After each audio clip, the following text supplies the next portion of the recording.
Hello, what's up guys? Nung isang araw nga ho, ay mabilis kong natapos ang aking mga gawain.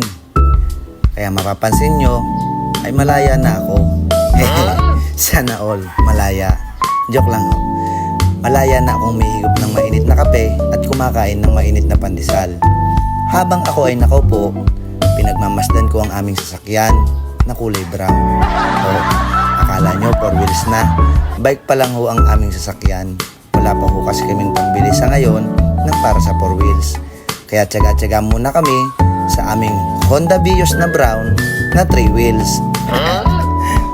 Oh, back to the topic na nga ho. Ayo.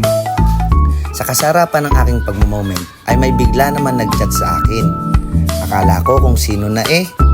Siya pala ay dati naming kasama sa trabaho na 6 months lang namin nakakasama dahil siya ay 6 na buwan lang ang kontrata. Ang message niya sa akin, "Kuya, tayo'y magkita." Wow!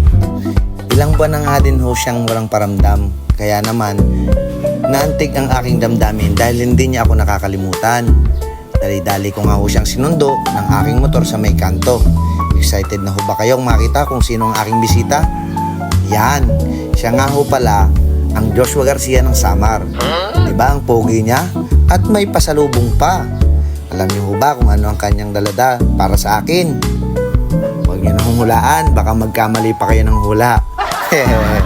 Ang kanyang dala ay isa sa mga hayop na paborito kong alagaan, ang manok.